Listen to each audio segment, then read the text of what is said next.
श्री गणेशाय नमः। श्री गुरुदेवाय नमः। ओम नमः शिवाय। आज के शिव पुराण कथा में आप सभी भक्तों का स्वागत है। आज की कथा में श्री कोटि रुद्र संहिता 8वां अध्याय महाबली शिव महात्म्य।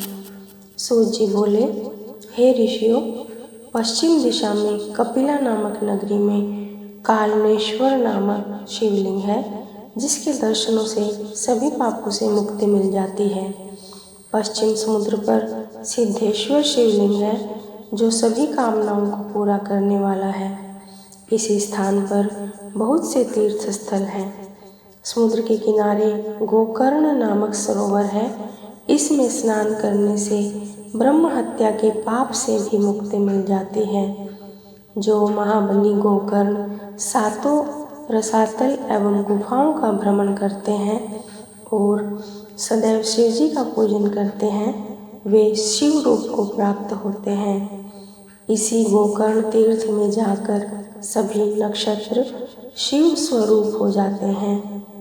ब्रह्मा, विष्णु, इंद्र, विष्णुदेव, मरुदगण, वसु, सूर्य, अश्विनी कुमार, चंद्रमा एवं नक्षत्र इसके पूर्व की ओर भ्रमण करते हैं। चित्रगुप्त, अग्नि और पितृ इसके दक्षिण दिशा से दर्शन और भ्रमण करते हैं। वरुण देव गंगा, सिंधु और नर्मदा आदि नदियों के साथ पश्चिम की ओर इसका दर्शन व भ्रमण करते हैं। चंडिका, भद्रकाली, भवानी एवं भूत प्रेत पिशाच इसका दर्शन उत्तर दिशा की ओर से करते हैं। सब देवता, पितृ, गंधर्व, चारण, सिद्ध, विद्याधर, किम पुरुष, गुहे, खग, पैताल, बलि, दिति के दैत्य पुत्र, मुनिगण एवं सर्प अपनी इच्छाओं की पूर्ति एवं कामनाओं की सिद्धि के लिए देवादिदेव महादेव जी के दर्शन करते हैं।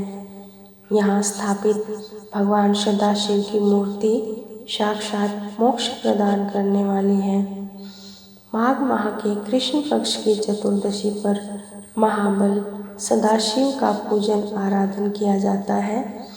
इस परम पवित्र प्रतिमा के पूजन से एक चांडालनी भी अपने पापों से मुक्त हो गई थी और उसे अंत में परम पवित्र शिवलोक की प्राप्ति हुई। 9वां अध्याय चांडालनी की मुक्ति। सूत जी बोले, हे ऋषियों, अब मैं आपको उस चांडालनी की कथा सुनाता हूँ। वह चांडालनी पूर्व जन्म में एक ब्राह्मण कन्या थी। विवाह योग्य होने पर उसके पिता ने उसका विवाह एक ब्राह्मण युवक से कर दिया। विवाह होने के पश्चात वह भोग विलास में डूब गई। विलास के कारण उसका पति बीमार होकर मृत्यु को प्राप्त हो गया, परंतु उसकी भोग की लालसा पूर्ववत ही रही। अब तो वह स्वतंत्र थी। अपनी इच्छाओं को पूरा करने हेतु वह वैश्या बन गई। तब उसके परिवार वालों ने उसे घर से निकाल दिया और उसे जंगल में छोड़ आए। वहाँ जंगल में भटकते हुए एक दिन वह एक शूद्र के घर जा पहुँची। इस प्रकार एक युवती को सामने पाकर वह शूद्र उसे पाने की इच्छा करने लगा। तब वह उसके साथ वहीं रहने लगी। उस शूद्र के साथ रहते हुए उसने मांस, मदिरा तथा अभक्ष्य वस्तुएं खानी शुरू कर दी। एक दिन वह शूद्र किसी कार्य से बाहर गया था। तब उसे बड़ी जोर से भूख लगी। अपनी भूख शांत करने के लिए उसने अपनी तलवार से आंगन में बंधे बछड़े को काट डाला और उसका मांस खा लिया। इस प्रकार उसने अपने जीवन में सब प्रकार के पाप किए तथा मृत्यु काल आने पर मृत्यु को प्राप्त हुई। यमराज उसे नरक ले गए और वहाँ उसने नरक की यातनाएं भोगी। अगले जन्म में उसका जन्म एक शूद्र चांडाल के घर हुआ। वह अंधी जन्मी थी और अपने पूर्व जन्म के पापों के कारण कोढ़ी हो गई थी। उसके आसपास कोई नहीं भटकता था। एक बार उसने कुछ लोगों को सदाशिव के गुणों का गान करते हुए सुना। वे कह रहे थे कि माघ कृष्ण पक्ष की चतुर्दशी को भगवान शिव के दर्शन करने से जन्म जन्मांतरों के पाप धुल जाते हैं और मोक्ष की प्राप्ति होती है। तब कल्याणकारी भगवान शिव के दर्शनों की अभिलाषा मन में लिए वह चांडालनी गोकर्ण क्षेत्र की ओर चल दी। माघ कृष्ण पक्ष की चतुर्दशी से एक दिन पूर्व वह चांडालनी गोकर्ण जा पहुंची और भूख प्यास से व्याकुल होकर भीख मांगने लगी।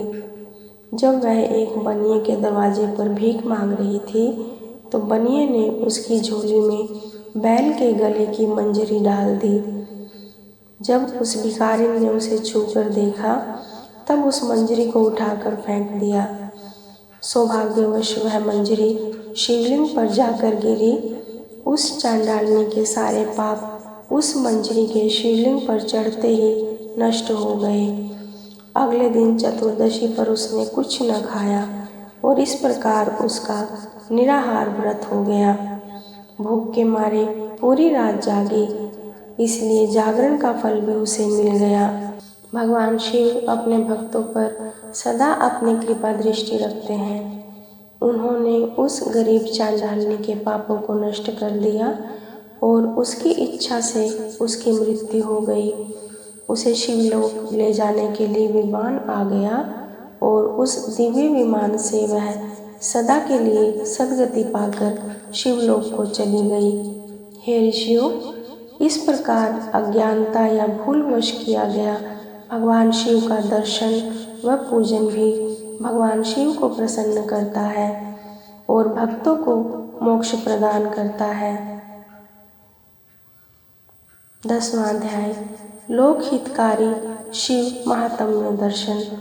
सूत जी बोले, हे ऋषियों, इक्ष्वाकु वंश में एक बड़ा पुण्यात्मा राजा हुआ जिसका नाम मित्रसह तथा उसकी पत्नी का नाम दमयंती था। वह अति पतिव्रता व धर्मपरायण स्त्री थी। एक दिन राजा शिकार खेलने वन को गए। वहां उन्होंने कुमठ नामक दैत्य को एक महात्मा को परेशान करते देखा। उन महात्मा के कष्टों को दूर करने के लिए उन्होंने उस राक्षस को मार डाला। तत्पश्चात वापस आकर अपना राजकाज देखने लगे। उधर उस दानव के छोटे भाई कपट ने राजा से बदला लेने के लिए रसोइये का वेश बनाया और राजमहल में नौकरी करने लगा। एक बार गुरु जयंती के अवसर पर राजा मित्रसह ने अपने गुरु वशिष्ठ को भोजन के लिए आमंत्रित किया। गुरुदेव राजा के घर पधारे। उस कपटी राक्षस ने राजा से बदला लेने के लिए खाने में मांस मिला दिया और वह भोजन वशिष्ठ जी को परोस दिया। परंतु गुरु वशिष्ठ ने भोजन करने से पूर्व ही जान लिया कि इस भोजन में मांस है। यह देखकर मुनि को राजा पर क्रोध आ गया और उन्होंने राजा को सदा के लिए राक्षस बन जाने का शाप दे दिया। शाप सुनकर राजा गिड़गिड़ाने लगे और बोला, मुनि श्रेष्ठ, मुझे क्षमा कर दें, यह अपराध मैंने नहीं किया। राजा के वचनों को सुनकर वशिष्ठ मुनि सोच में डूब गए। तब उन्होंने अपनी दिव्य दृष्टि से जान लिया कि अपराध रसोइये का है, जो कि वास्तव में एक राक्षस है। तब वे राजा से बोले, राजन, तुम्हारा रसोइया एक कपटी राक्षस है। उसी ने जानबूझकर भोजन में मांस परोसा है। मैं अपना शाप वापस तो नहीं ले सकता, परंतु इसका असर कम कर सकता हूँ। तू 12 वर्षों तक राक्षस रहेगा। यह कहकर मुनि वशिष्ठ वहाँ से चले गए। उस शाप के कारण राजा राक्षस बन गया और वनों में भटकने लगा। वह जीवों को मारकर खाता था। एक दिन वह भूखा भटक रहा था, तभी उसने एक आश्रम में किशोर अवस्था के एक युवक को मुनि रूप में तपस्या करते देखा और उसे खाने के लिए दौड़ा। मुनि की पत्नी ने देख लिया कि वह राक्षस उसके पति को खाना चाहता है। उस ऋषि पत्नी ने राक्षस से प्रार्थना की कि मेरे पति को छोड़ दे।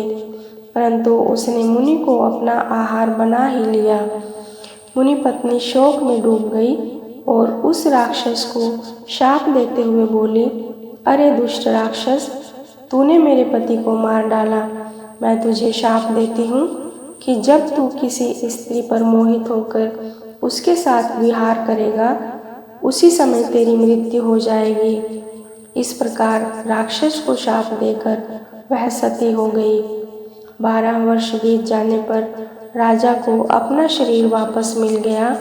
उसने जाकर अपनी रानी को शाप के बारे में बताया। यह जानकर रानी राजा को अपने पास नहीं आने देती थी, परंतु उन दोनों की संतान न होने के कारण दोनों बहुत दुखी थे। एक दिन दुखी राजा वन में चला गया, परंतु ब्रह्म हत्या के पाप ने उसका पीछा नहीं छोड़ा। तब राजा व्याकुल होकर गौतम ऋषि की शरण में चला गया। राजा ने वहाँ उन्हें सारा वृत्तांत सुना दिया। तब गौतम ऋषि बोले, हे राजन, पश्चिम दिशा में जाओ, वहाँ गोकर्ण नामक तीर्थ है, जहाँ महाबल नामक ज्योतिर्लिंग है। उस कुंड में स्नान करके देवादिदेव महादेव जी का पूजन अर्चन करने से सभी पाप नष्ट हो जाते हैं। इसलिए तुम वहाँ जाकर शिव जी की आराधना करो, तभी तुम्हें ब्रह्म हत्या के पाप से मुक्ति मिलेगी। गौतम ऋषि के वचन सुनकर राजा प्रसन्न हुआ और उनसे आज्ञा लेकर गोकर्ण तीर्थ को चला गया। वहाँ उसने कुंड में स्नान करके भगवान शिव का पूजन और आराधना आरंभ कर दी, जिसके फलस्वरूप राजा को ब्रह्म हत्या के पाप से मुक्ति मिल गई। ओम नमः शिवाय। आज की कथा में इतना ही। शेष कथा अगले भाग में। श्री शिवार्पणमस्तु। सदाशिव आप सभी का कल्याण करें।